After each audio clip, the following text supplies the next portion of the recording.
All right, let's do it live on a Thursday edition of Cleveland Browns Daily. I am merely Bogue. He is the great Z. Sun-kissed, warm, summer.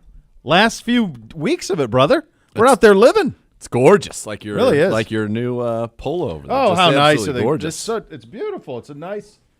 It's a gorgeous. Would we call this a French blue? I think they call it. It's like a mezzanine blue, is I think what they actually call it. Yeah, it looks like a French flag to me. Yeah, but I could go with a mezzanine blue, whatever that means. I don't even know what that means. So you said it emphatically. A nice, gorgeous white carnation print. I love it. It says somewhere on there. Do they? Say it. Yeah. They'll say what blue. They got a fabric. They know how to do a fabric. I'll tell you that. That's what those folks at Red Valley know how to do. Yeah, Mazzarine blue. Mazzarine. I like it. Great job. Great job out of you. Great job out of Brennan. I much appreciate it. I look forward to wearing that. What were we doing? How you doing? You okay? Are we doing a show? We're going to do a show. Here? Yeah. We're doing a show. The good news about the NFL season is, and we talk about how it's all so week to week, is that by Thursday really by yesterday, you're fully on to the next game. And now that's what it's all about. And I was able to watch, I think maybe year 3, I've kind of really figured out the right way to do my boards and what I've noticed on here and what. You seem pretty streamlined on the board process. Yeah, very good. Compared to the old days. In the old days, like you would be in the middle of a Wednesday, Thursday show, like you'd be still locking it in. Now you're seasoned pro. Yeah. I think I know exactly what information I need and the way I need to deliver that information and the information I don't need.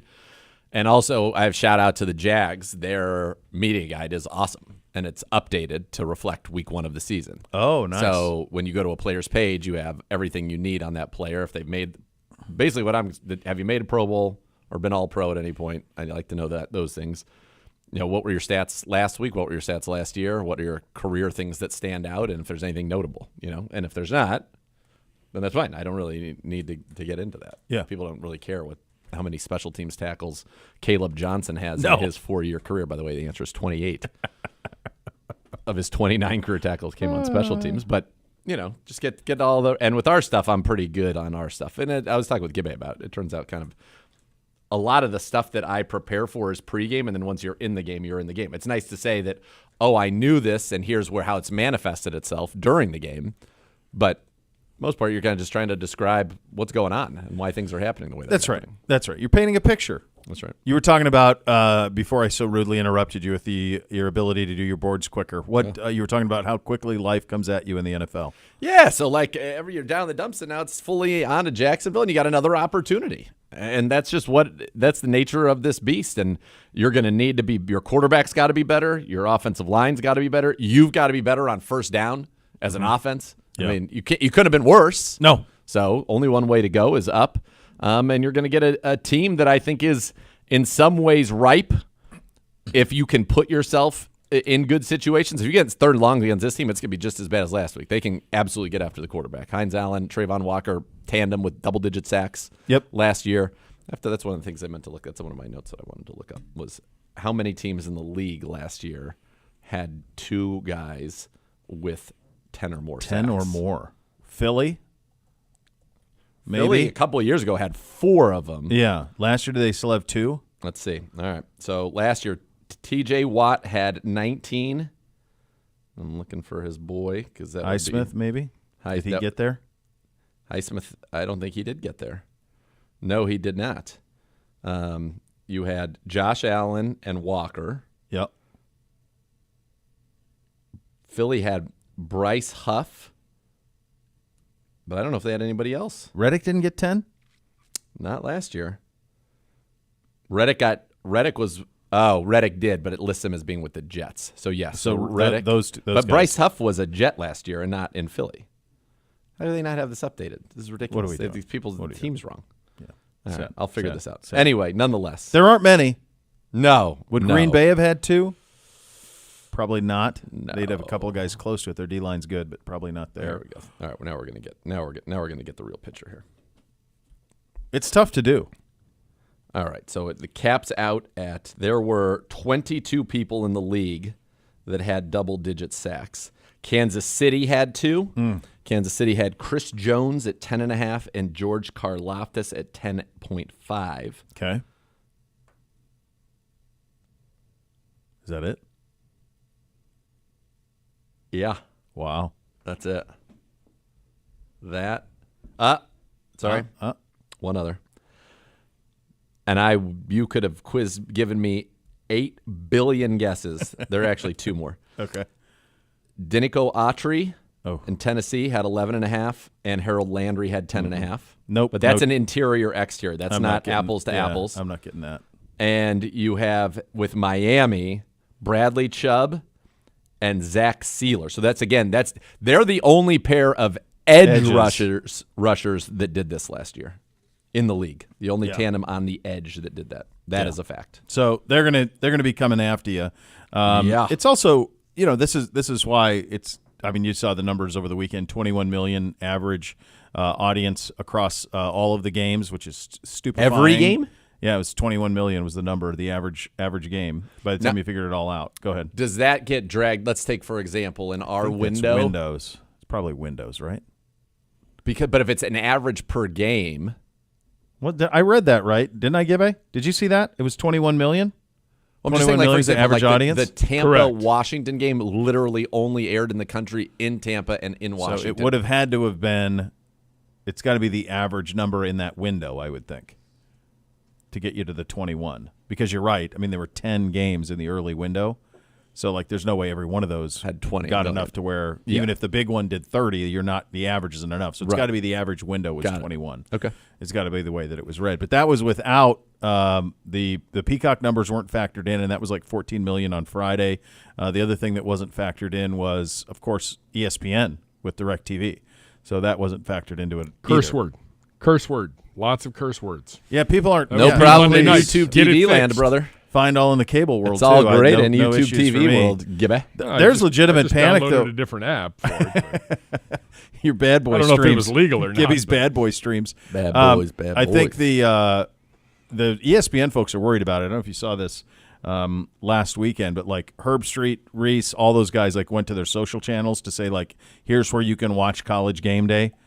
That's a big one because they compete head to head with Fox. Yep. They were both at Michigan, Texas on Saturday, so that's a direct competition. Yeah. And all of a sudden you're not on in a bunch of houses. That affects the way you're viewed.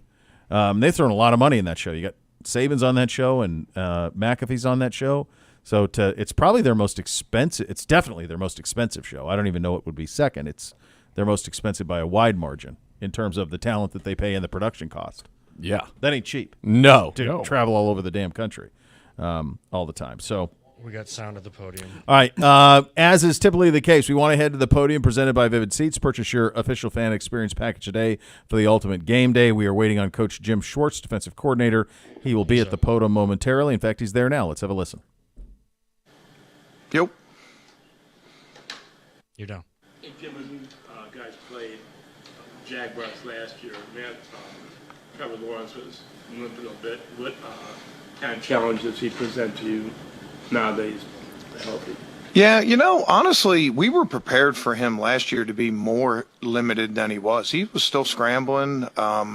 He still had good mobility and things like that. So I don't know. I'm sure it affected him a little bit, but it wasn't as severe as we were thinking it might be going into that game. He's a rapidly maturing young quarterback, very, very talented, both with his legs and with his arm, makes quick decisions, and you can really see his transformation as a young player to now a veteran player in just getting the ball out quick and those kind of things, particularly first and second down, really good at ID and coverage and knowing where he's going with the ball. We were able to force him into mistakes in the first game. We had the 3 interceptions and a forced fumble and then a turnover on downs, and we're going to have to do the same. It's a great challenge for us. Losing Juan, Mo, the 2 linebackers all in 1 week. I know you hope to get them back this season, but just how difficult of a challenge is that when you lose 4 contributing defenders after just 1 week? Yeah, we lost 4 in the same game last year in the Jacksonville game. Jordan Elliott went down with a concussion, and Obo and Mo tore their pecs, and Grant Delpit tore his groin, and Denzel wasn't playing. So nothing new for us. Would say with those injuries, it does give other people some opportunities, and we have some good young players that can step right in. And then when we get those guys back, I expect it to give us a good boost. I think, I was telling our staff the other day, I said we got to treat it like, a month from now, however long it takes, that AB comes down and says, hey, we just traded for Juan Thornhill, or we just traded for Mo Hurst, or we just traded for, Tony Fields, or, Mahmoud, or whoever it is. But it doesn't change our expectations. It doesn't change our standards. Those guys work really hard to come back as soon as they can, and when they do, there'll be a boost for us. Is playing better than Jefferson to earn that starting job? Yeah, I thought he had a really consistent camp, and we're happy with all those guys, Tony. You know that we roll those guys through a lot, and we blur the lines of who the, quote, starters are and things like that. It's really more about reps and things like that than who's out there and in which group. But, up until his injury in training camp, that hamstring, Mo had put a really, really good camp together and made a lot of plays for us, made a lot of plays last year. So, however it works out, our guys will be in there. We have veteran players, we have young players, and you guys know we rotate those defensive linemen through, so we really blur the lines of, quote, starters and backups. We call it Alpha and Bravo, right? It's just like, next wave hit the beach. Jim, last year Evan Ingram had a big game against you guys. Just the matchup problem he creates. He's a tight end, but they also use him a lot at receiver. Just what, as a wide receiver, just specific to him and their offense, what kind of matchup problems does he create? Yeah, I played him for a long time. He was at the Giants when I was in Philly. And like you said, he's a hybrid wide receiver / tight end. There's a lot of those guys in the league now. They use them all over the place and those things. And, I was actually early in the game last year, I was happy with our coverage. And then, we lost Grant and, Rodney had been down the week before and Juan was out and things like that. We were trying to minimize our matchup, and we also had the lead in the game. So I think some of that production can be a little bit twisted, but he's a great matchup. He's an important matchup for us.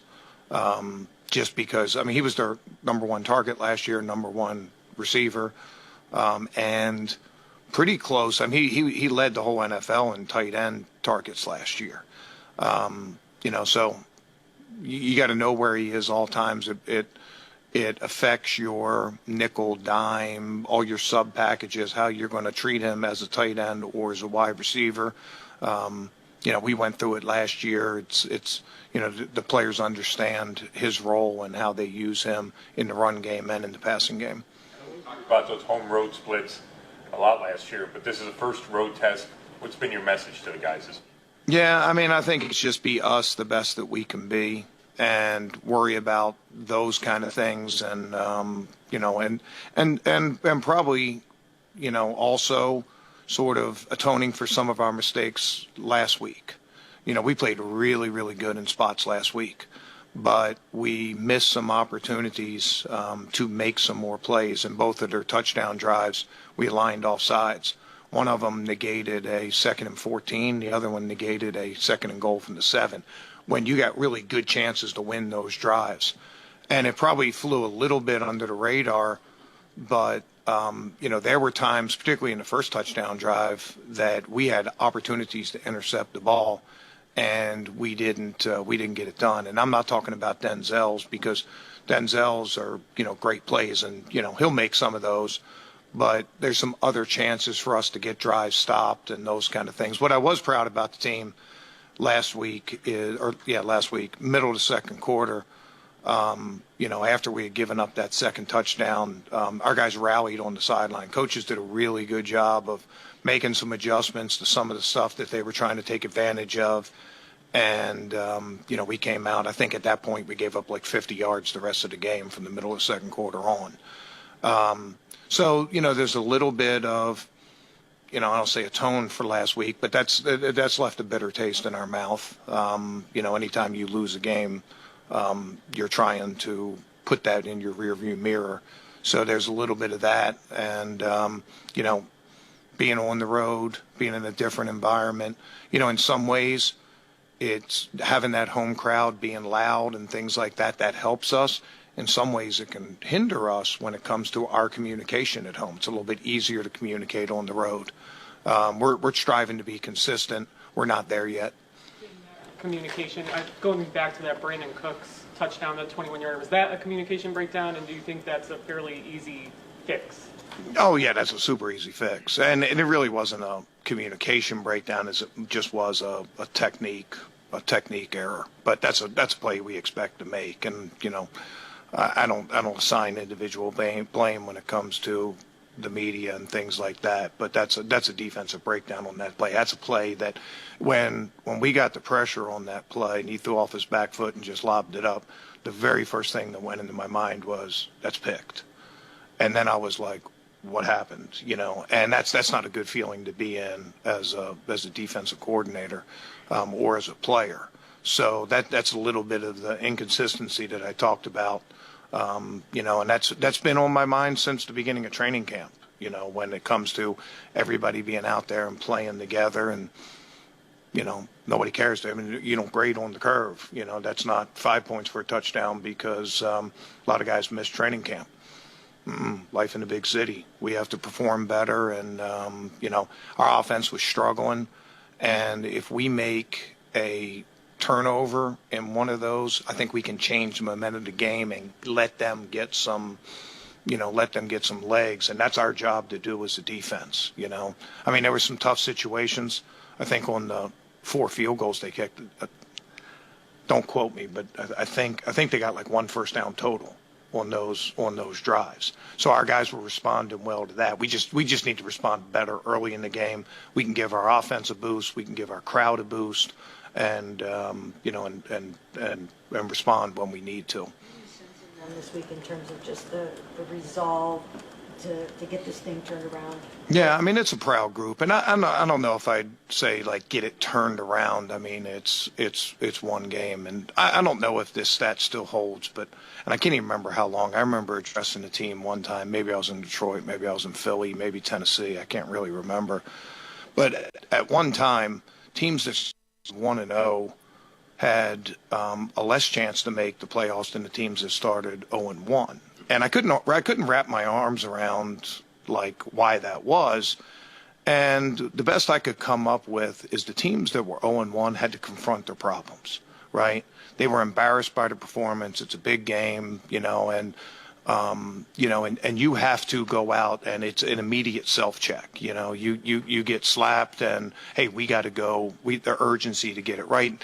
And maybe there's a tendency if you start 1-0, maybe you dismiss or ignore some of those same problems just because of the result of the game. So I think it's been a little bit more of that. We have a really proud group on offense and defense, and they're anxious to put that week behind, come up with a win on the road. How do you balance keeping things simple and letting the guys play fast, and also mixing up your looks and not giving the defense anything too consistently? I mean, it really just depends, like game-wise and, different things like that. That's a challenge every week, but we want to play fast. We want to play physical, and you want to, like, one of the things I try to do is eliminate as many if-then statements for each player as we can, right? Don't give them too many. Like, one, if this happens, then do this, but don't, well, if this happens and this happens and this happens, it's all part and parcel to, what we want to do. That being said, I don't think, particularly in that first 20 minutes of the game, we got really tired on that one drive, that they went down and scored. The first drive had a little bit of NFL football there, right? CeeDee Lamb, Denzel, perfect coverage. Both guys go up, they come down with the ball, man, NFL football right there. But there were some other times where execution could be an issue. The second drive, I really felt that we had lost our and not intensity. I'm trying to think of the best word, but we were tired. We weren't communicating super fast. We weren't playing super fast. I think it was an 11-play drive. And, we got to do better in that situation. So, it's always you guys know, like, we want to be known as a fast defense, and you can't slow players down with too much. But we have enough looks to be able to balance our stuff out and all those things. Last one. Defensive line is the engine to your defenses. But in your time here this year and one game, how are you satisfied with the production from your safeties? Safeties. Well, first of all, we do expect our D-line to be our engine and to drive us. You know, I think it's like when I generally don't talk about individual players when it comes to production or, you know, different things. It's more just about the group as a whole. I was not dissatisfied with our safety group in that game. Like I said, there were a couple plays in there, and they might fly below the radar because it might look like a good play on film. But in our scheme, there were opportunities to jump routes or to, you know, do some of those kind of things. It was disappointing to lose Juan because I thought he played really physical in that game, led us in tackles, and was doing a good job. And we got a lot of young players, or a mixture of vet players and young players. Yeah, it's about the group as a whole, but I was not dissatisfied with our safeties. Where'd you come up with that 0-1 number? That's pretty fascinating. Yeah, Jeff, I don't remember when that was, but I distinctly remember like telling the team that. Who knows? Maybe I made it up. I don't know. It sounded good. But again, you know, just with human nature and things. Maybe somebody fed it to me to try to. But I think the message there is, you know, anytime you lose a game, there is immediate. There might be a little bit more urgency to confront your problems and not gloss over things and self-correct, and to be more determined to go out and correct that. And maybe sometimes when you win, sometimes you can lose that, you know. And when I took over Detroit years ago, that was a team that was used to dealing with failure. They had trouble dealing with success. Right. It was like they won a game, and you know, and it went to our heads really quickly. And particularly the first couple of years, that was a difficult process to go through.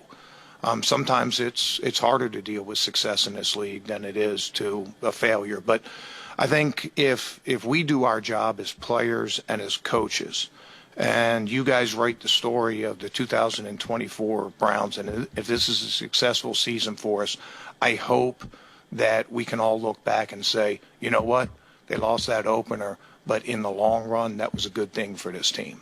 And if that's the case, then you know, then we can turn that towards something good.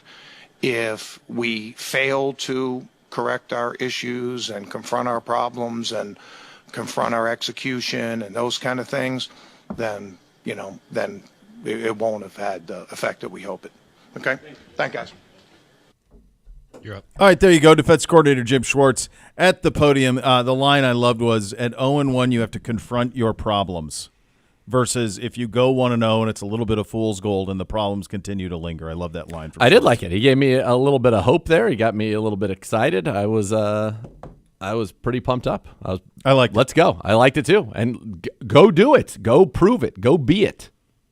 It's time. We also have something that has never happened in any amount of radio I've ever done, which is someone criticizing an opinion that is not yet made. It hasn't even been given yet. So Gibby is so sure. Now Gibby may know. So is this in regard to the Chips post? Yeah. So you had that a I post was dealing with this morning on your other program that said, "What's the best flavor of Sun Chips?" You only gave original cheddar cheese. To be fair, I didn't. One of the minions. Original cheddar cheese, garden salsa, French onion, and I wrote back, "None of the above. We will discuss on Browns Daily." Gibby. So you did give it a take. Well, you just said none of the above, which means that's a poor take. So because one of those four is your. Now one of those is mislabeled. It's not cheddar cheese. It's Harvest Cheddar. Correct. Harvest Cheddar. It's the orange one. It's the original. The original. Well, the original is the blue, original, and then the Harvest Cheddar. You know, the Sun Chips were such a revelation when they came in my life as a kid. But I remember the blue, the green, and the orange the whole time.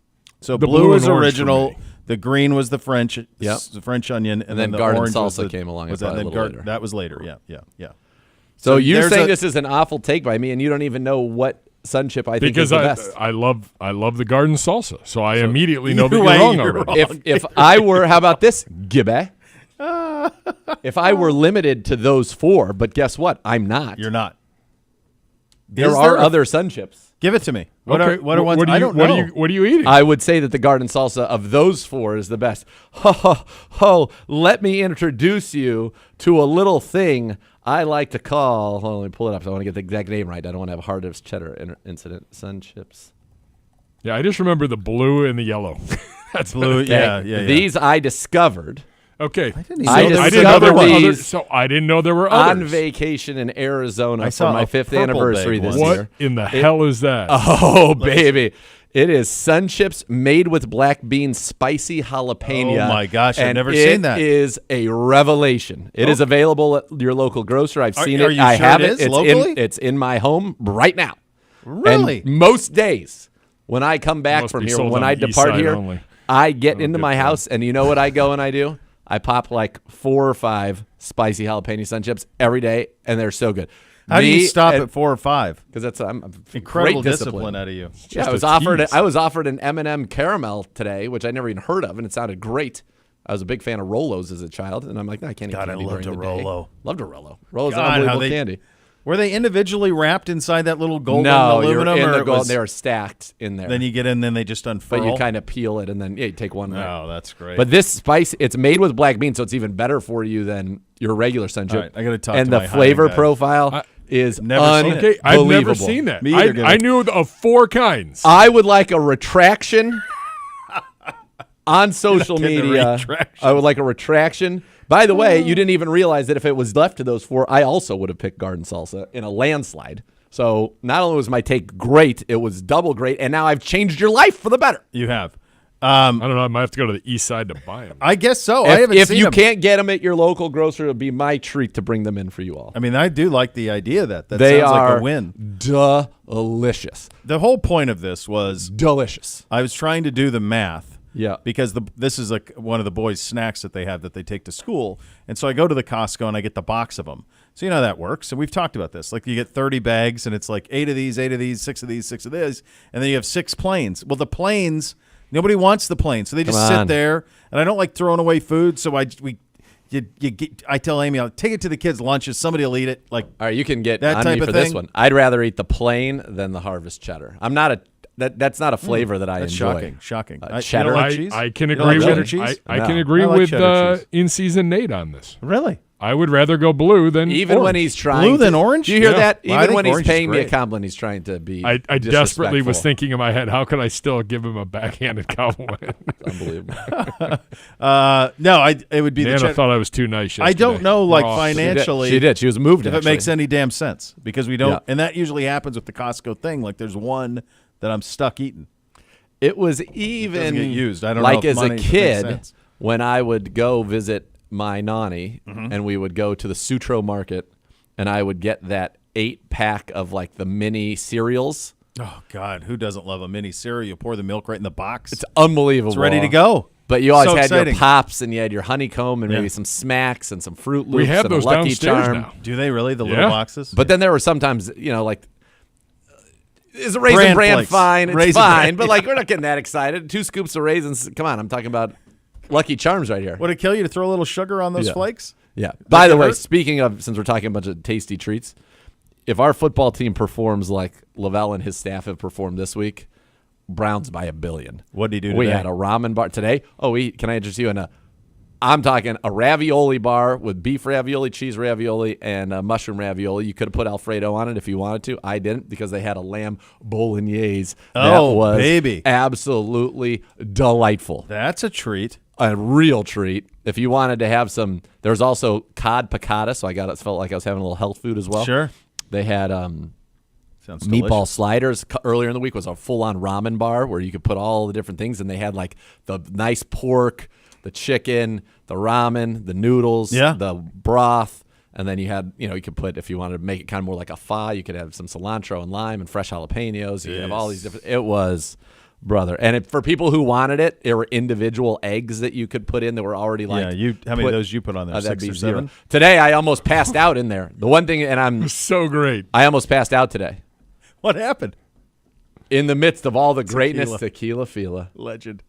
Love that guy. So great. In the midst of all the greatness I was describing, I stumbled into they have sometimes a prepared sandwich. So they had meatball sliders, great. Yep. Buffalo chicken wrap, sounds awesome. Yep.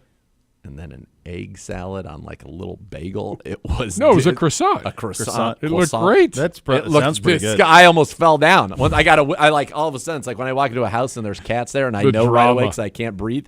It was like You do that. Oh, is probably all of the things you hate most because there's mayo and hard boiled eggs.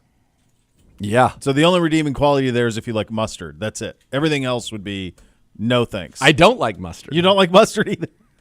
What? I don't What like is mustard. wrong This is with well you? documented. My know father about the others. My I didn't know father about the hates me mustard. for this. I don't like mustard. I like a honey mustard, but Yeah. like Okay. you're asking me to put like a French's or a Grey Poupon or even a I'll Stadium tell you Brown. what. Not a There's fan. when you do the I don't like when mustard. you do the roasted chicken, I cook with mustard. yeah, when you do that roasted chicken, the Thomas Keller roasted chicken, and you do that, it's just so simple. And then Heinen's has in the little guy, it's the mustard like granules. Yeah. That is money on that bird. That's a good way to do and it. Right there. if you're smoking, Yeah. it's a great I base. like it. I put it. Mustard I gets use you I it. prefer Yes, you have- Carolina barbecue and that's got that mustard to it. Yeah. which I really like. Yeah. The lighter color, I like that one. Listen, let me But you tell don't like. something. I didn't know want a you. barbecue I sauce, didn't know about the smoking Betty. mustard. I didn't either. I didn't know about mustard. I didn't know about the anti-mustard. The egg stuff, well versed. And the Anti-mustard. mayo, I knew. You're My anti dad was Will mad Levis. that I would have ketchup on a hot dog as a kid when we go to the Why game. did Yeah, he but care? I'm in agreement He on that. hated it. Why would he care? I was disgusted. You put mustard on a sausage. Put whatever you like on it. Nerd. Mustard only. He even would throw like relish on there. He was wild, man. All right. Those are your hot topics today, presented by University Hospital's official healthcare partner of your Cleveland Browns. Some other things that we want to get to in regard to the Jaguars. We will get to that coming up. It is a matchup day as well. You already heard from Jim Schwartz. So we'll get you set on all of the matchups for the game this Sunday down in Jacksonville between the Browns and the Jaguars. You're listening to Cleveland Browns Daily, brought to you by Ballybet, sports betting partner of your Cleveland Browns, now live in Ohio on 850 ESPN Cleveland.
And Howard Hanna is the official real estate provider of your Cleveland Browns. When it comes to buying or selling, you'll need a reliable team to guide you through the process. As the market leaders in Northeast Ohio, more buyers and sellers trust Howard Hanna to be their home team. Save time and money and visit howardhanna.com/go Browns today for more. The home opener for the Jacksonville Jaguars on Sunday will not be played at Everbank Stadium, but it's not moving. The teams will instead meet at Trevor Bank Yes. Stadium, renamed after Trevor Lawrence as part of his collaboration with the stadium's naming rights sponsor, Everbank. By the time the game kicks off at 1, they're literally giving that stadium a makeover. Trevor Bank? Come on, man. When do they start playing? Aren't they playing in the swamp? When are they doing the renovation of that place? I don't know. Down there. I Did they don't ever know get if that they finalized it. Yeah, pull it out. Let me see. By the way, while we do that, the Browns, more injury news. The Browns have placed Miles Harden on injured reserve. All right. Okay. You can't start. You can't do start that. You somebody can't who say was inactive week 1. You can't say more injury news. The Browns have placed Miles, and then it doesn't. I said Miles Harden. I understand, but you can't do that because that's heart attack stuff, Gibby. Yep. Keeping you on your toes. We've signed linebacker Michael Barrett to the practice Well, that squad. changes everything. So my guess is it doesn't say exactly when, but 2028 season is when they will have. That's when they're going to be playing elsewhere in the new. That's stadium. the new stadium. 2028. Okay. Do they have Can I see that? Do they have an image of it? Yeah, it looks great. Let's see what they're doing. Oh, so they're doing the. This isn't a dome. Like, this is just an improvement of that stadium, dome, right? I can't tell if it's a dome or it's like what Buffalo's doing. I think it's a dome. Like Miami did that. So. Miami has that, and Buffalo's doing that.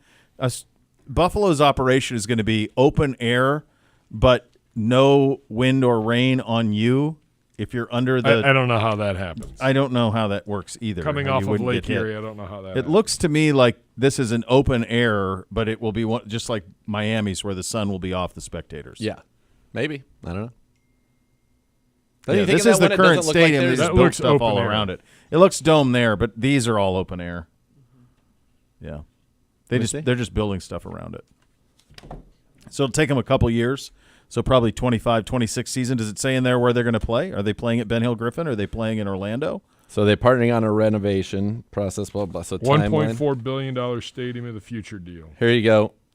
25 season they play at Everbank with 60,000 capacity. 26 season they will play at Everbank with a reduced capacity, approximately 43,000. 27 season they will play one season away from Jacksonville, and in 28 the stadium of the future opens. So they don't have yet it locked up. There was talk that they were going to play in Gainesville. Yep.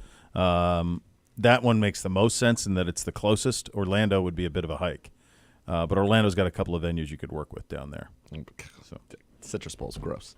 No, they got a brand new one, though. UCF has a brand Better new. one. Yeah. Yeah. Could do Citrus that. Bowl is rough. By the way, I saw a Florida Classic at the Citrus Bowl.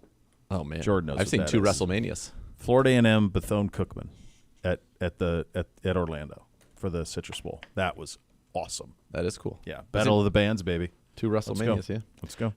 Siciliano has chimed in. He said, "Dude, honey mustard has mayonnaise in it," which I have now confirmed. And I said, and the good news is I haven't had a drop of honey mustard in probably 20 to 24 I didn't know years. Yeah. So I would use in summer of college. So this would have been, basically 24 years ago, 2000. Yeah. My last summer there, I would go to D.C. and hang at my buddy Greg Cohen and his family's house in Bethesda, Maryland, or Chevy Chase, Maryland, Yeah, actually. that's a delightful way to spend a summer, I would think. Oh, it's great. In Bethesda? Yeah. Come on, dude. Chevy Chase, right? Meatloaf was not far away, his domicile. Yeah. And sometimes they would have like cold cuts, and the only thing they had in the house were various mustards. And so they had a honey mustard that was like the most palatable of it. Yeah.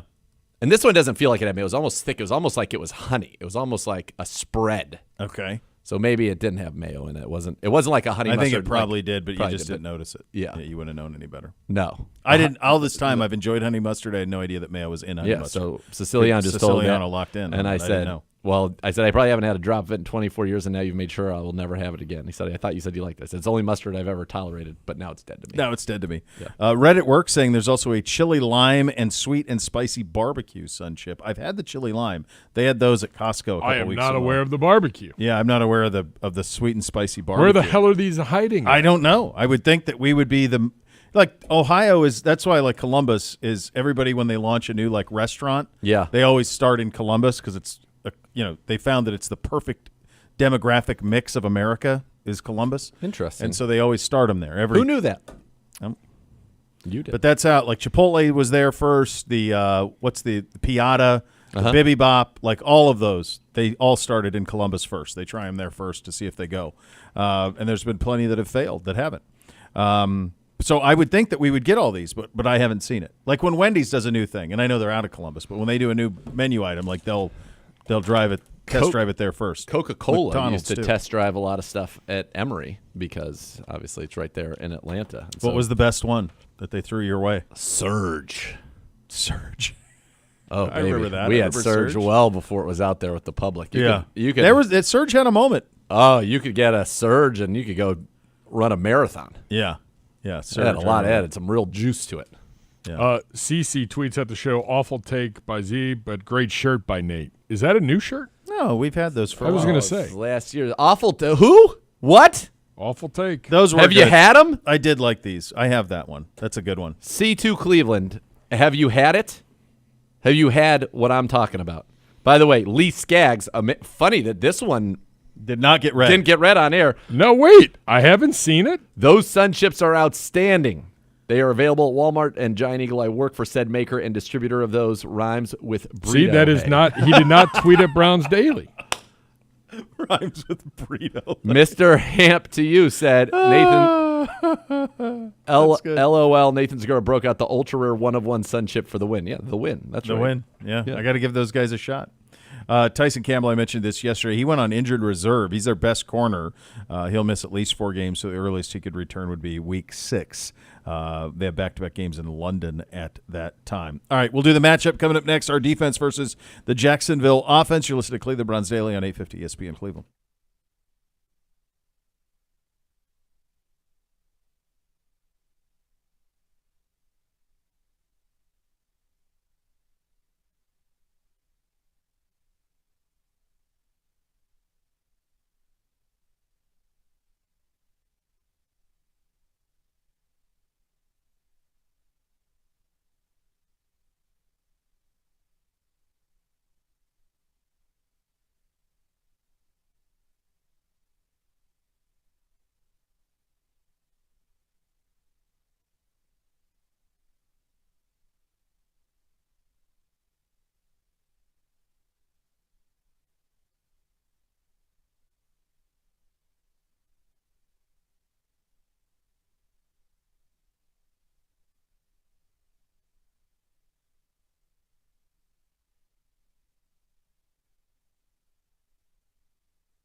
Elk & Elk Serious Lawyers, serious injuries. Call 1-800-ELK Ohio for a free case review. Elk & Elk's proud partner of your Cleveland Browns. It is a matchup day.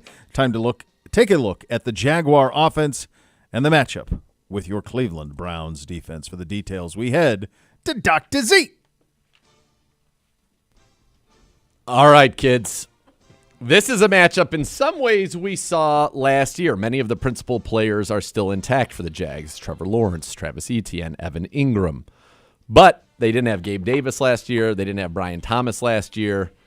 It is not the same team that we saw at that time. So when you think about this matchup, I think there is some tape that you certainly can watch. I know that the Browns will, the Jags will, same coordinators, same scheme. As I said, much of the same talent. Trying to see if I can't remember if Christian Kirk did not play in the game against us last year, and he did not. So they didn't have Christian Kirk in that one, but they had Lawrence Etienne, Evan Ingram, Parker Washington caught a touchdown against us as well. Ingram was the big problem, 11 catches, 95 yards, and 2 touchdowns.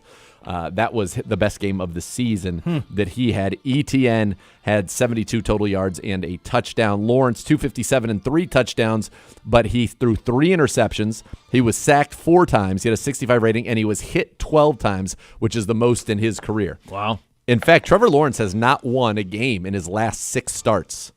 0-6. It's wild, right?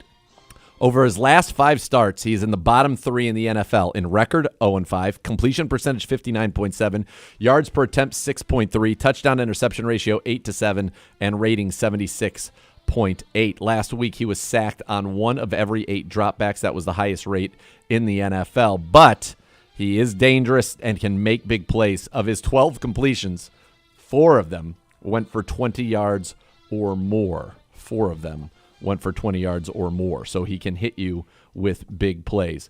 For his career, he's much better than what we've been talking about recently. And last year, 66%, 4,016 yards, 21 touchdowns, 14 picks, was a Pro Bowler in 22. That year, 4,113 yards, 25 touchdowns, 8 picks, 95 rating. Receivers, Gabe Davis came in and kind of under the radar, especially even in fantasy circles, which is odd, but he played 50 of their 53 snaps that lead their receivers, led the team 3 catches, 62 yards, 20.7 a catch. The guy averages 17 yards a catch for his career. I mean, he is.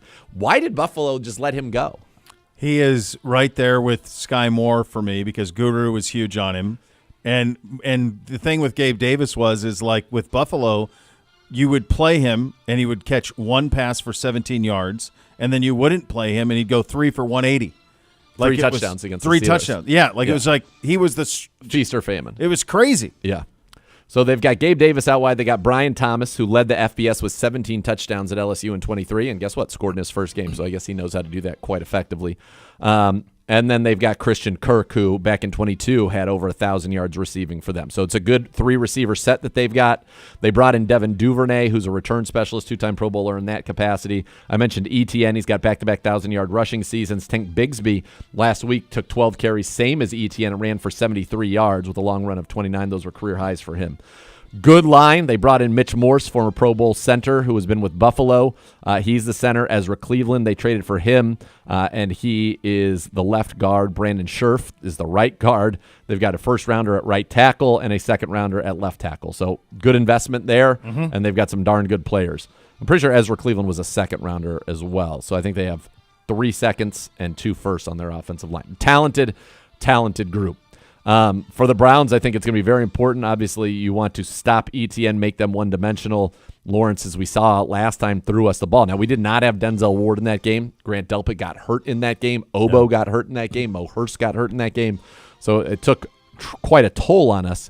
But the Browns now, with their full complement, other than obviously we know Juan Thornhill is out, Ronnie Hickman or Rodney McLeod will start at free safety. I'm sure they'll both get plenty of work there. I like the matchup for us. But the strength of this Jags team is their offense, and then I think it's their defensive front. And so for the Browns, this is a game where you've got to get to Trevor Lawrence as well. It's very important because Trevor Lawrence is very talented. If we've talked about that, he can make every throw in the book. He's one of the guys that everybody expected to be, a sure thing as there was. And even talking to Greg Newsome yesterday, you could see that they had a great deal of respect for him in terms of what he's able to do. Now, the key with Trevor Lawrence is you have got to get to him. Last year, from a clean pocket, 72% completions, 15 touchdowns, 8 picks, quarterback rating of 96. When he was under pressure, 45% completions, 813 yards, 6 touchdowns, 6 picks. You have got to get after him there, and you can blitz him. He was susceptible to the blitz last year. When blitzed, 55% completions, 4 touchdowns, 6 picks, rating of 68. So this heat him up. Yep. Pressure is going to be the name of the game there. He was sacked 3 times last week in a 20-17 loss to the Dolphins, 12 of 21, 162. And a touchdown on the day for him down in Miami. The Tank Bigsby thing is interesting. What do you make of that in week 1? I mean, Etienne was still the goal line back. He still had, he fumbled at the goal line. He fumbled at the goal line, so you wonder if he keeps that job. They liked Bigsby. I mean, they picked him in the 3rd round a year ago. That's true. Didn't do much his rookie season, just 50 carries, 132 yards, but he's got some juice. They liked him. He's had a very good offseason, and we'll see. And we will see what the other side of this matchup looks like coming up next. It is also a Mailbag Thursday edition of Cleveland Browns Daily. Get your questions into Gibbe at Browns_Daily on those. We'll get to those coming up at 2:30. Coming up next, Ken Dorsey, Cleveland Browns Daily, 850 ESPN Cleveland.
And boost your game day this season with the Ballybet Sportsbook app. Place your first bet at $25 or more. You get $150 back in bonus bets.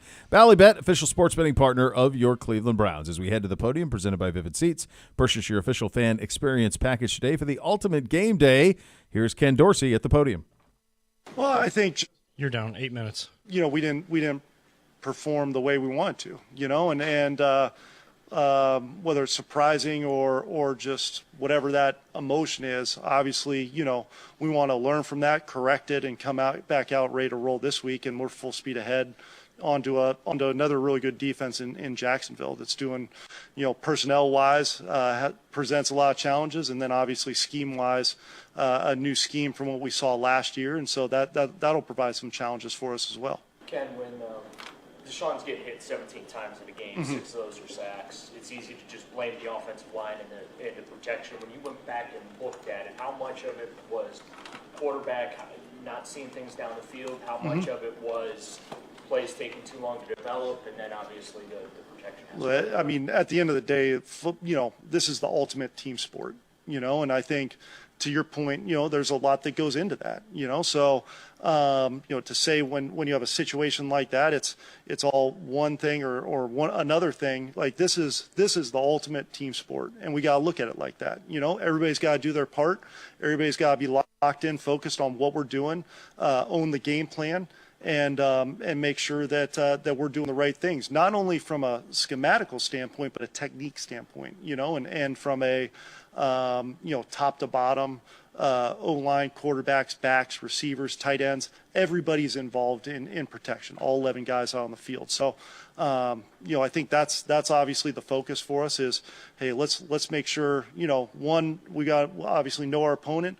Two, we got to make sure that we're on top of our techniques, our assignments, and all those things, and that'll help tie all that together, I think. Can you assess Deshaun Watson's play? The narrative out there right now seems to be that he's broken and lost and horrible and all those kinds of things. Can you just really break down what you saw in the game and the film? Well, I think, when you look at it, every week when you look at and evaluate, especially the quarterback position, you're always going to say, okay, can we do, was this what we want? Was this something that, what did you see here? What were we thinking here? You know what I mean? So there's a lot of things that go into it. I think just overall looking at his performance this past week, there was a lot of good things. And then there was obviously some things we can improve on and correct. So, is that something that,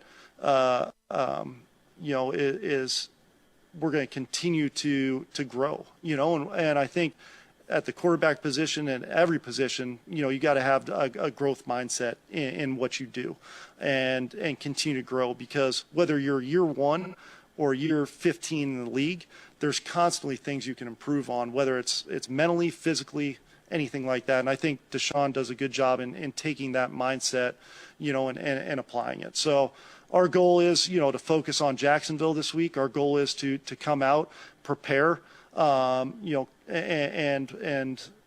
be ready to roll when we step out on the field. How much you're considering the tight end situation now? I mean, you have 4 receivers available to you. Are you likely to spread it out a little bit more?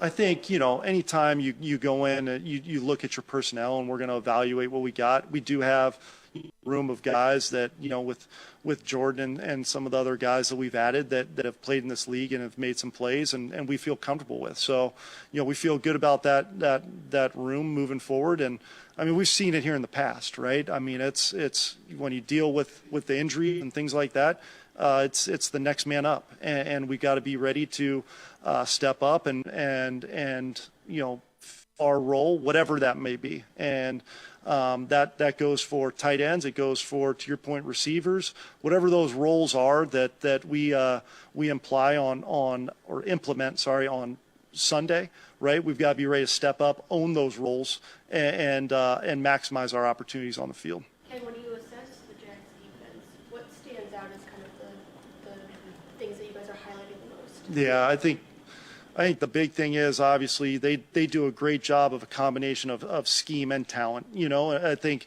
they do a good job of knowing what they got and putting their guys in position to make plays. They're physical both up front and in the secondary. They got speed over the field. They've got pass rushers and linebackers that could go sideline to sideline, and then a physical group of corners with some very instinctual safeties that have range. So. They pose a lot of challenges, and obviously, schematically they do a lot of good things as well. So it's a great challenge for us, and one that we want to make sure we're going out, we're locked in all week, we're focused in, and we're doing the preparation things that we need to make sure we're ready to go come game day on Sunday. What gives you confidence that Deshaun is going to be better this week? It's only 1 week later. Why do you think it's going to look better in game? I think Deshaun's he's played in this league for a while. He's a pro when it comes down to, being able to evaluate what happened the week before. And then, when game week rolls around and the next opponent's up, not making one game into 2 games, and obviously this defense poses a lot of challenges that we're going to have to overcome and play better. But I think that he's played in this league a long time, and he's had games like that, and as a team and as a unit in the past. So I think he's had to deal with this in his past, and we don't have a crystal ball, but all we can control is today. And all we can control is, hey, our attitude, our preparation, our effort going in today or Thursday, making sure we're doing everything humanly possible to come in and be ready to go on Sunday. Ken, how much of the struggles offensively do you attribute to new scheme, right, new playbook, and is it fair to expect a big jump from that in week 2? At the end, when you look at it, I think we're not going to sit here and make kind of excuses. We're going to own what happened on Sunday. We're going to learn from what happened on Sunday, and hopefully guys use it as a motivating factor to get ready to go this week. And look, I wish I could tell you, hey, here's what we're going to do this coming week. But our expectations as not only coaches but players. I think this organization, this group has a lot of pride. We're going to do, what in terms of the preparation for the week, we're going to do everything we can to make sure that we're preparing ourselves not only for Jacksonville and what they pose, but for ourselves and for what we do, from a schematic and from a technique standpoint, to make sure that we're ready to attack on Sunday. David obviously does so much stuff. Yes. Like Jordan can just step in and do all those same things. Look, I think, Dave's obviously a special player who does a lot, but I do think that we got a room that, Jordan can step in and do a lot of great things for us as well.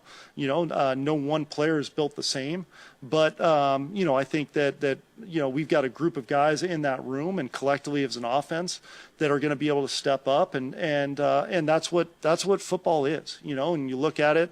I thought last year was a great example of it organizationally.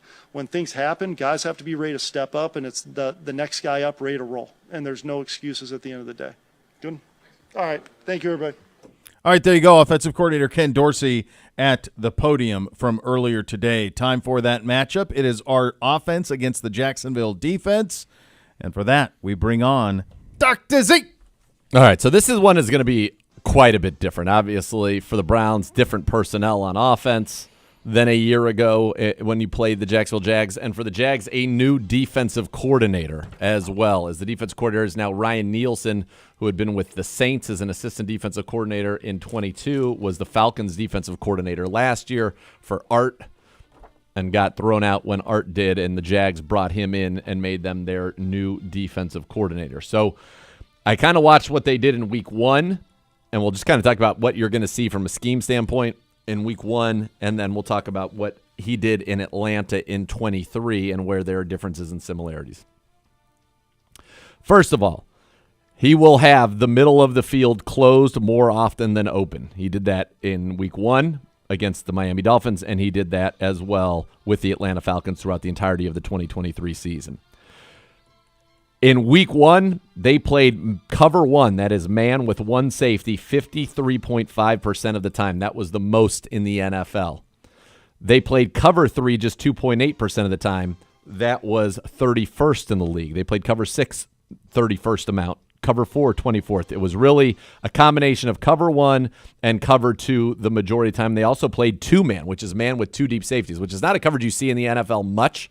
In fact, they played that 12% in week 1, and that was the most in the NFL. You just don't see it. It's a Madden coverage. You see it a lot in Madden. Yeah, you do. It is not an NFL coverage. No. And so what jumps out? Number 1, week 1, a ton of man. Now, was that specific to the Dolphins, trying to prevent those quick throws? Now, they also got burned deep. Was that because they felt better with Tyson Campbell out there? Like, will they go away from that man? Just so you get a percentage idea, in Atlanta, he played cover 1 20% of the time. It was 53.5% in week 1, 20% of the time, and played much more cover 3, 21% last year versus 3% in week 1. So still more middle of the field closed than open last year, but not nearly as much. It was more of an even split. Now, not into blitzing much. Week 1, 12.7%, 30th in the league. In Atlanta last year, 22%, 26th in the league. Didn't run any stunts really week 1, but they did run about 20% stunts in Atlanta in 2023. So they don't blitz much, but they did more stunting in Atlanta back last season. Week 1, one of the things that was interesting that I thought they did was they disguised their coverage 42% of the time. So they would show middle of the field open, so that's 2 high safeties, and they would rotate into that cover 1. They did that 42% of the time, which was the 4th most. They like to show middle field open, change to close, as I just talked about. The opposite, they only did 1 play. Went from middle of field looking to be closed and rotating out of it into the middle of field being open. So you got to be prepared for a lot of the single high. They did play, as I mentioned, some cover 2. That'll be consistent. They will play some cover 4. The Browns will probably run against a lot of their quarters coverages, but every team's got quarters beaters in there. If they play man and we protect, we should shred this team. They are very, very weak at the defensive back position right now. Now, where they are good is up front, so it is going to be critical that the Cleveland Browns are good on first down. Yep. They need to be good on first and or second down, and preferably not even have third downs. But if you get to a third down, you cannot be in those third and longs like you were last week. Why? We talked about earlier. This is the only team with 2 edge rushers with double-digit sacks a year ago. Travon Walker had 10. Josh Hines-Allen, Pro Bowler, 17.5 franchise record, and he was second in the NFL. They added Eric Armstead, the former first-rounder of the 49ers, who had a sack week 1 and had 5 sacks a year ago. That makes them very dangerous, and they've got Devon Hamilton from the Buckeyes in the middle as kind of the big space eater at 335 pounds as that nose tackle. So Allen, Armstead, and Walker, very good at getting after the quarterback. So that's something certainly you've got to keep your eye on. Now, they're good at the second level as well. They've got Devin Lloyd, who was their first rounder in 22, and they got Olokin, who has 4 straight 100-tackle seasons, 3 straight with 170 or more. That's crazy. 3 straight with 170 or more. Not bad from a former 6th-round pick out of Yale. Jeez. Incredible. I mean, he had one season where he had 190 tackles. And then you get to the back end. They're going to play a lot of 3 safeties. At least that's what they did in week 1. Antonio Johnson, their 5th-rounder in 23. Andre Sisco, who was a 3rd-rounder in 21. And Darnell Savage, who was a former first-round pick of Green Bay that they signed this offseason. Those were the 3 safeties. They played the majority of the game. Johnson played every snap on defense. Sisco was right there, and Savage played quite a few as well. Cornerbacks, Tyson Campbell is out, was just actually placed on injured reserve today. They brought Trey Flowers up to the roster. Trey Flowers is the guy that, if you remember that Monday night game that we smoked them, the Browns just, Amari Cooper and Jacoby Brissett at the time. That's right. Absolutely went after Trey Flowers. He's a big corner, 6'3". He cannot run. So they're going to have on one side Ronald Darby. Darby has not had an interception since 2019 in the National Football League. Darby in week 1 allowed 5 completions on 6 targets in coverage for 111 yards and a touchdown and a 158.3 rating when targeted. He is their number 1 corner. Their number 2 corner is probably going to be Monteric Brown, who was their 7th-round pick in 22, who has 0 career interceptions. They could also play their 3rd-round pick from this year, Jarian Jones, out of Florida State. Jerry Jones was targeted quite a bit week 1, gave up 75% completions and 117 rating in coverage. So if the Browns can put themselves in advantageous down and distance situations and not allow this team to just pin their ears back and go after them, you will see, I believe, a Browns offense that can throw the football on this Jags team. That was their weakness last year. They were 26th in the NFL against the pass. That's got to be the matchup. You've got to hold up front, and you've got to get yourself in good situations to attack a secondary that is going to play a lot of man, or at least did last week. Yeah. And attack them. And even if they're in cover 3, it's still man on the outsides, in essence. Yeah. We've got to win those. Got to win those. Got to win those battles. You win those battles, you win the war in the game on Sunday. We'll do your Fantasy Minute coming up next. Reminder, it is a mailbag edition of the program. Get your questions into Gibbe at Browns_Daily. We will answer those coming up in about 15 minutes from now. You're listening to Cleveland Browns Daily, brought to you by Ballybet. Sports betting part of your Cleveland Browns, now live in Ohio on 850 ESPN Cleveland.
Now's your chance to be inches away from your favorite players. They take on some big-time opponents this season. Field seats at Huntington Bank Field put you up close and personal with the thrill of the game. Limited quantities are available, so get there soon before they're gone.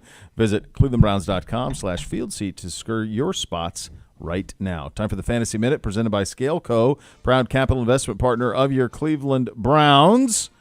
What do you make of week one? Do you have a philosophy with week one? You play your guys who you drafted, but then you don't overreact to it because in right. many cases you're going to play a guy who blew up and then he's going to do nothing, and you're going to sit guys who are good and they're going to no. You just got to stick with what you saw and what makes sense. One thing I like to look at too, if you have a receiver or a tight end, let's say, who didn't perform at the level you wanted to, were they at least in the routes? Were they at least getting the snap counts? Were they on the field a lot? On the field, yeah. Because that is the opportunity. And for the case of, a guy like Mark Andrews, if you went back and watched the tape, and there have been plenty of people who did, I did not, but he was double-teamed pretty much the whole game. Their game plan was to take Mark Andrews out of the game, and they did that, and Isaiah Likely had a huge game. So yeah. I still think Likely, because they're in that personnel grouping, they are a 12-personnel team. They're not an 11-personnel team. I think that he still has value. And you should have picked him up if you needed a tight end, but do you expect that to be the distribution week in and week out? No. So what stood out to me week one? Yep. Here's two guys that are must starts because of what they're able to do with their legs. Straight up. And I'm not talking about Lamar. You already knew that. Jaden Daniels and Anthony Richardson. Automatic starts. Yep. They're automatic. And I hope a lot of people got Jaden Daniels. We talked about him ad nauseum in the lead up to this. It's one of those things where you and the veteran fantasy players know this, but don't worry about the results of the teams. That's not, or even if they're good quarterbacks. You're looking for point accumulation. Bad teams typically are. I mean, a good team that just scores all the time, that's obviously very good. But I'm saying a bad team helps you get accumulation at quarterback, wide receiver, and tight end. It's not great for running backs unless it's a pass-catching running back. There are, names that you are very familiar with that I think you got to take a little bit of a wait-and-see approach with before you start putting them into your lineups. Stafford, because of the line and because of now Nakua's out. Justin Herbert, Aaron Rodgers. There are a lot of good quarterbacks out there. I think Caleb Williams will be better. Purdy, to me, I would keep rolling with him. He's a stud. Running back this week. If Jordan Mason is starting, Jordan Mason becomes an automatic. You treat him as though he were Christian McCaffrey in your lineup. That's how much confidence you have when you start him. Tonight, if Achane is out, I definitely think you have to give a little bit of a look to, for the Miami, Jeff Wilson. Are you sure Achane's out? I thought he was going to work out before the game. He is. I said if he was out. He's working out, but he was doubtful for all week. But it looks like he will be able to go.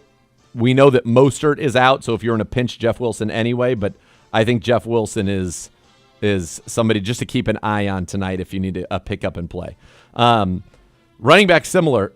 Guys coming out of week one, what can you learn from that? Like Ramondre Stevenson is going to be the do-it-all guy in New England. So that's somebody that you drafted probably around running back 20 to 24 who's going to be a top 10 running back this year. So that's something you're excited about. Joe Mixon appears he was going to get a ton of work and has plenty of juice left in his legs, it would appear. So you feel good about him. Other running backs, I think this week, if you're kind of, I need to find somebody to get in there at the running back position, I like both guys on the Chargers this week. J.K. Dobbins, Gus Edwards. Why? They're playing Carolina. There should be plenty of opportunities to score the football.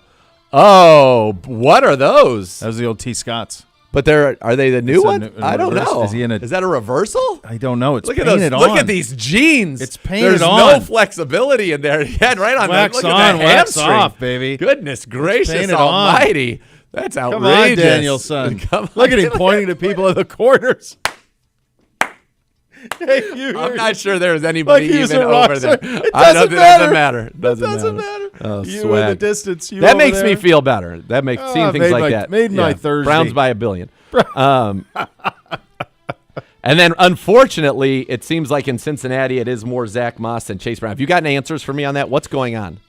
I just think, everything I hear from down there is everybody says Chase Brown's better. He is. So but they're all kind of like, just throw all this out right now. It's almost like they're willing to – they know they're going to lose in Kansas City, and they're just banking on – what is it after that? It's really easy. I know they play the Giants in there or Washington. Yeah, they have 2 easy games. They had a couple of easy ones. They're like, get through the first 4 2-2, and then we'll be who we are. Okay. That's kind of the way they view it. All right. Wide receivers this week. Again, it's the normal. Start your usual suspects, guys that maybe I like a little bit more. Jamison Williams, I'm going to roll with now as long as I get to keep seeing him. I think Brandon Cooks is a nice play this week. I like what he does in that offense.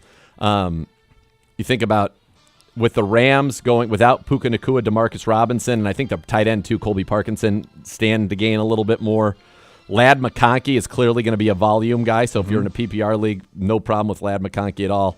I like, not against us, but it just in general, Brian Thomas Jr. And then I think you play Xavier Worthy while you've got him out here. I will say, little surprised to see Cam Taylor-Britt go on the offensive. Did you see his comments? Is he running his mouth now? He was asked about the qualities that Xavier Worthy, who scored 2 touchdowns, by the way, in his debut. 3 touches, I think. He had 3 touches, 2 touchdowns. What he brings to the offense of Kansas City, said Taylor-Britt. Quote, speed, that's about it. He can run straight, run jet sweeps, and just run straight. He can't do too much else, so that's about it. Okay. I feel like if you put your hands on him, he's only 100-something pounds. If you put your hands on him, you're going to stop his speed. So basically get your hands on him. Why run your Why mouth say that? Coming out of what you did against New England, going down there. Why say that? Chiefs by $1 billion. It feels that way. $1 billion. Yeah. All right, good job out of you. So was there overreaction from the boys under your roof after week 1 on their fantasy Panic. team? Yeah, like jeez. I don't know what's It's going on crazy. out that window right now. It's crazy. You do. He's waxed. You know he's painted doing. on. So Beebsy couldn't understand. And again, like he needs things to make sense for him. And he's a man of truth. And so he's like, his team lost, and he's like, we have the best players in the league. How did we lose? We drafted the 3 best players in the league. So they have Mahomes, Justin Jefferson, and Mahomes hasn't been a good fantasy quarterback in 2 seasons. It was who? Let me see who they have. I forget who they have. I'll pull it up. But they have, in his mind, they may have had McCaffrey. Yeah, McCaffrey didn't play, so it makes it hard for him to be helpful. All right, let me see who he's got in this league. Who's he got? Like He's got that's 3 of them, but it was hard for him. He really struggled with like understanding it. And I'm like, well, this is why you don't take a kicker in the 5th round, bud. Oh, goodness gracious. Yeah, and Wait, him and NBC Bootsy were did working. this? No, Bootsy and Beamsy. Oh. So NBC's far more savvy, although in the old days I was having to talk him out of stuff. Yeah. Oh, and then they have Kittle. They love Kittle. So they had Kittle too, and they don't understand. I'm like, okay, you're going to get – like they have 6 tight ends. They've got – What do you mean? they got Mark Andrews, Chief, and Kittle. I don't know what are they doing with all these tight ends. I don't know what they're doing. So I don't know. We'll see. We'll see how it goes in week 2. They're sorting it out. A mailbag is coming your way next. You'll listen to Cleveland Browns Daily on 850 ESPN Cleveland.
Let me ask you, friends, are you ready to give your home a facelift it deserves? At Renew Home Exteriors, they got the deal you've been waiting for. Right now, no money down, 0% interest for 5 years on all roofing and siding jobs.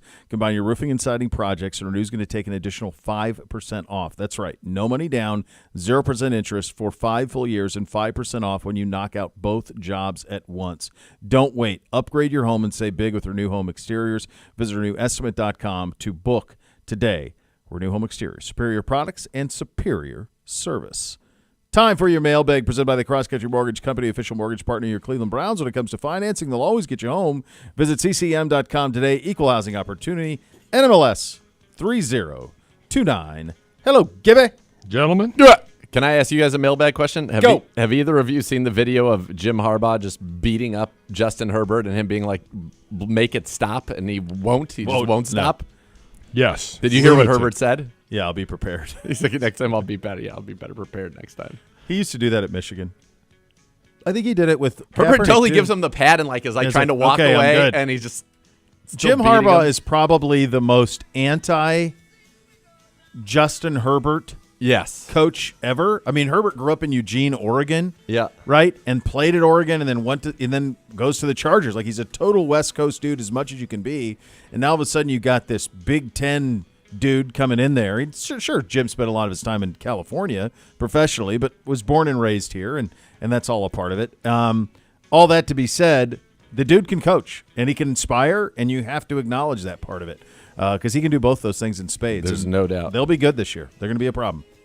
In a different way. It won't be what they've been, throwing it for 4,500 yards, but they'll win. Yes. It's because they don't have wide receivers. Right. They don't have a ton of weapons, and it's just such an improvement over – Staley just was not ready for that gig. Correct. Just was not. Just in over your head. Yeah. A little bit. Don't like burying local guys, but he just wasn't. It's mailbag time. You can tweet your questions to @Browns_daily. All right. Plenty of you already have. By the way, Connor with a K has never had a sun chip in his life. Really? I'm like, all right, we're gonna do this on the air, like maybe on a Tuesday when we don't have anything. I mean, we're gonna bring them all in. It's a delightful chip. Yeah, let's not go crazy though. This is not like transformative turkey. I don't think there. I think much like transformative turkey, there isn't a transformative chip. There's a bunch of good chips. It just depends on what you're into. I think the most shocking revelation for me today is that you don't like the taste of cheddar cheese. No. Ugh. That's wild. That's a top Like top what- flight cheese for me. One of the things that extra sharp cheddar. You know what I think would be is I think it's disgusting. Wisconsin sharp, extra sharp. When people get like a tray and there's little cubes of hard cheese on it and they eat it off of it. It's disgusting. It's the greatest thing ever. I don't like the cubes either. I like like at a wedding. You like give me those cubes. Let's go. Crushing cubes. You're crushing cubes. Then you're crushing people's like nasal passages afterwards. I mean, it is just your olfactory senses. Yeah, it's no good. That is no good at all. Oh, I love it. I like it. The best is like we had some stuff, a little pre-party before Oktoberfest a month ago. We had some of those cheeses. We had, came back at like 11:30 at night. I'm like, oh, yeah, welcome to the all-you-can-eat buffet. Who do you think is a big cube cheese guy? Boots. Boots. It's easy. 100%. That's where we differ. He loves anything that he could get his little hands on, get his mitts on, any snack. Yes. He just crushes it. How's school going with the Boots? It seems like he's doing thriving. okay. What are you talking Hasn't about? been thrown out yet, so that's a win. He's probably running the school. He's basically. usually on his best behavior. Oh yeah. in He's usually like your merit winner and star of that type of stuff. He's on his best behavior there, so I think it's going pretty good so far. All right. Yeah. Mr. Camtastic with an interesting question. I don't know how to answer this. Okay. Do you want to see more motion on offense this week? Yes. Couldn't be less. You have to have more, and the reason is it stresses the defense, it gives the quarterback information, and it allows you to spread them out. And the problem is when you're in the straight drop-back game because you're in 3rd and 10 all the time, there's not a whole lot you can do. But we have got to be better on the early downs. That is so important. We're literally behind the sticks. Constantly. Enough from the clown. Hello, clown. For the boys, In light of our Sun Chip discussion, what are your favorite chips snacks? Also, wings or pizza or something better? I don't think wings and pizza are the same thing. No. I got something for you. This is a real truth. I did not have a chicken wing until I moved to Florida in my early 20s. Like, there was no place in Montana that I remember having them. I was not into chicken wings. I never saw them. It wasn't until I moved to Florida and a buddy of mine said, "Have you ever been to a place called Hooters?" And I said, "No." Speaking of transformative. And so we did, and then they had chicken wings. That's not really a great introduction to a chicken wing. I think they were fine. I didn't notice them being bad. Of course you didn't. No, I enjoyed those. By the way, the power of do a good job. Did you ever do the date night for two with a bottle of Dom? I did. No. A bottle of Dom at Hooters? Yes. I don't believe. I'm telling you. In there? I did it in Springfield, Illinois. The bottle of Dom would be on a Monday Night Football with my one What buddy. if the bottle of He's Dom like, cost? It would be the get biggest going. Hooters bill ever. It would be. True story though. Never had wings. But so I don't think wings. And I don't think pizza I are the had same. one until I was in college. Yeah, High it was school. The South. It was the South. I never saw them where I grew up. Yeah, I was thinking about that when you said that. I think high school, I just think because here, we would go though. to Pacers, the great legendary Pacers in Lakewood. Well, yeah, and I also think like B-Dubs was a big part of that. I mean, that's an Ohio base, right? And I think it was one of those things that took off. And now, like, my kids know about, but like, I had no point of reference on wings as a kid. Truly, I didn't even know they existed. Winking Lizard. Yeah, all of those. Sure. Yeah, I don't know. So I don't think those things are similar. I think enough from the clown that if you're going to do, like, to me, pizza is like, I don't know, it's like in the same category as like a sub. Yeah. It's kind of how I view it. I don't view, to me, wings are like an appetizer thing. I think he's saying wings or pizza. That's what he was saying. Yes. In addition to pizza over wings, 100%. If I Yes. never had another chicken wing, yes. I wouldn't care at all. Okay. Yeah. No. I would agree. I would do pizza for sure. Pizza I enjoy for a sure. good slice. Favorite chips? I'm telling you, those Sun Chips are good. There's a Hawaiian habanero made by a brand called Late July. I've had those. That is delicious. Their jalapeno chip is also delicious. Do you like a French onion dip? Or that's too mayo-y too. The crema can't do it. He's missing out. So disgusting. So good. So gross. I'm not going to yuck your yum. Good for you. Enjoy it. I think crazy. I do think that several of the varieties of Sun Chips are. I mean, probably top to bottom, they're the best. But when I used because there's like there's 5 or 6 apparently varieties that are all really good. Like any one of those are good on their own. But let's be real honest. Like a Dorito, nacho cheese Dorito, is the undefeated chip. I couldn't disagree more. Really? Oh, You're not a nacho cheese Dorito guy either. although the purple, Maybe he's the normal spicy.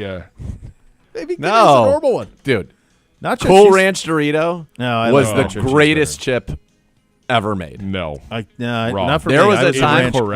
I was a nacho cheese guy. Well, you like Always. cheese.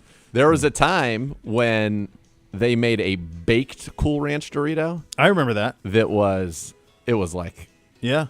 They had Crack. the nacho Just give cheese it to version me. of that too. Could not Those were have more. delicious. Yeah, I like those. yeah. But you don't like ranch. I don't like ranch, but I like the flavor of ranch powder on a chip. So you like ranch powder. Yeah. Okay. All right. I don't think like I'd be against like a Gabe's in the fake. back over here. He turns around, he takes his headset off. He goes, "What do you eat, Z?" Me, I eat a ton. Meat. Meat. That's it. I eat a lot of food. There's a You do. bunch of Yeah, meat. you do. You do. I'm pretty You do- consistent. you- Things it's that I all don't the like crema. live in the same crema family. and the eggs is Yes. usually where you're at. Yeah. That's right. This is from David. Favorite casino-style game to play? Obviously, never on a NFL business trip. No, the Poker, blackjack, slots, craps, other. The most fun. There's nothing more fun than being at a hot craps table. That's the Amen. correct answer. That's the most fun. There's nothing more fun. Everybody's winning. We're all in this together. Everybody wins. It's great. When you get on one of those heaters, got on one with Uncle Tom So years fun. ago. So much fun. Now, So the much craps can be also the most depressing game because it can be like 5 people in a row crap out, and all of a sudden it's easy come, easy go. Yeah. But when it's hot, there's nothing better Yeah, than a because hot the rest of craps it you're on table. your own. Yeah. You know, I mean, like the rest of that stuff you're on your own. Well, right. In blackjack, you could win, but everybody Yeah. around you gets But beaten in or in busts craps, out. like, you're all in we it all win. together. We're all in it together. Yeah, I just like it. don't crap out. That's Yeah. it. As long as you it's don't do fun. that, or somebody's winning. Yep. We're all having a good time. David also wants to know, you have a football-free weekend. Are you taking the family apple picking or doing work off the honey-do list? Excuse me? Probably both. I mean, I could probably work all of that stuff in, honestly. Like if there was. So I got a football-free Saturday. It's not a great weekend. Stupid. Yeah, week 2. First of all, I try to play golf. Week 3 is weak, so there's not really any games that I have to see. Like I think Alabama will handle Wisconsin, so there's nothing really there I need to see. The Buckeyes are off. There's no big intra-conference games, so I kind of have a little bit of a free Saturday, other than coaching a little flag football. So I don't have a honey-do list. I just like to do things. It's weird. I don't know if this has happened to you, but it's happened to me recently.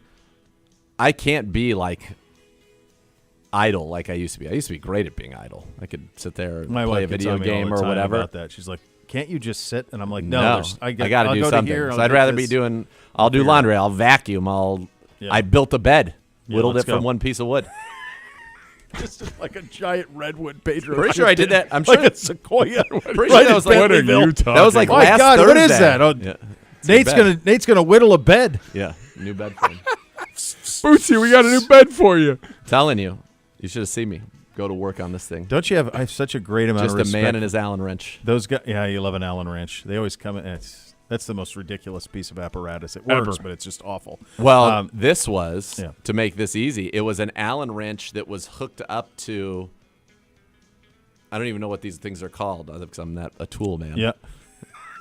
Okay. Where you would turn it and it would tighten, but when you brought it back up, it ratcheted. Yes. You had a ratchet, yeah. Oh, my God. Allen wrench with a ratchet? This is your first ratchet experience? It's unreal. Like, normally with an Allen wrench, you have to do that, and then you have to take it out and put it back in, especially if you can't just spin it straight around. Ratchet.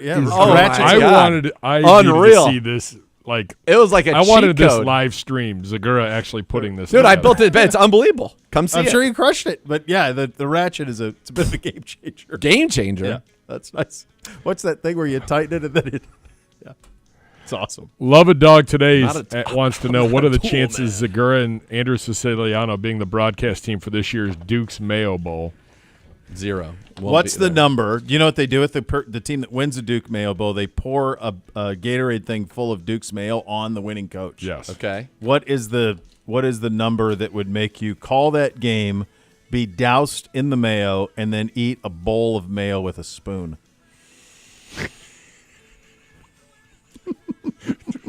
Today's random thing that you're throwing in at the end.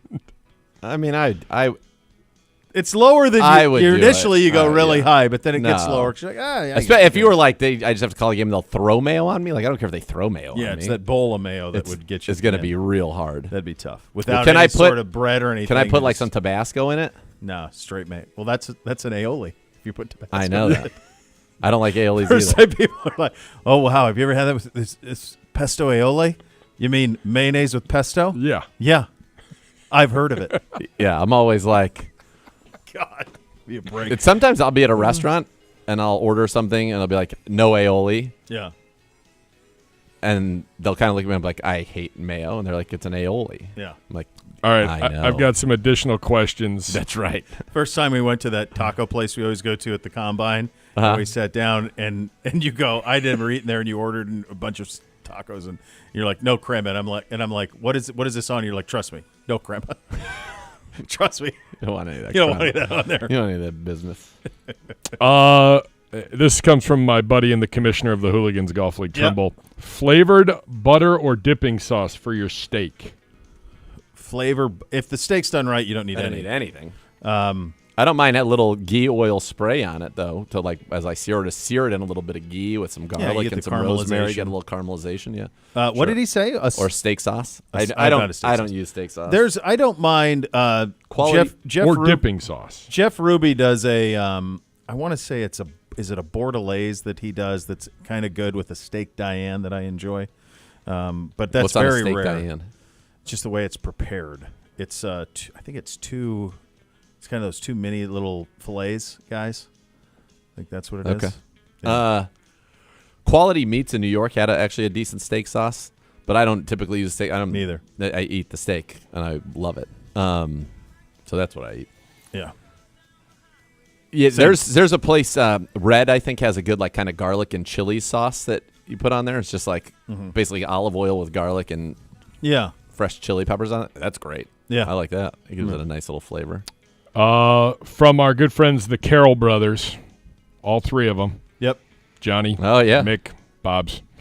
All three of you outside of Augusta. That's who I ran into in the airport, right? Yes. Yeah. All three of you outside of Augusta, what is the dream golf course to play? Ooh. I'm going to to probably say Cypress Point. Cypress Point, I think.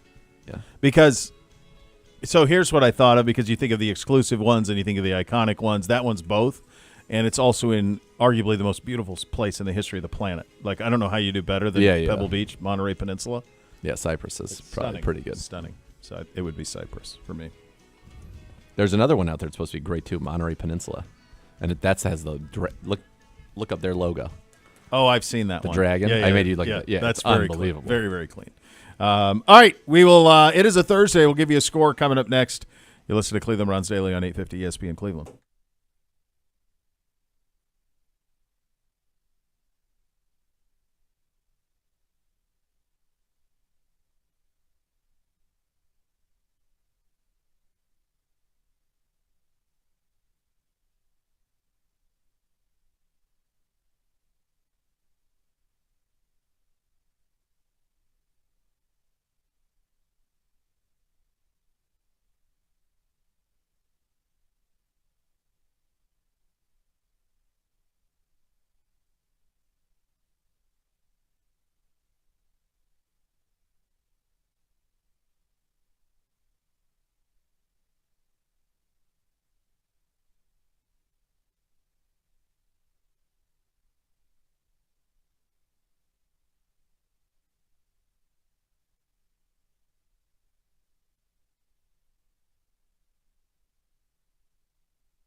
Join Z and Gerard, 7 to 8, Kevin Stefanski Show, University Hospital's Cleveland Browns Radio Network. Coach and Jerry Judy join the fellas as they get you set for week 2. Before we get to the score, I found it on the Hooters menu. Date night.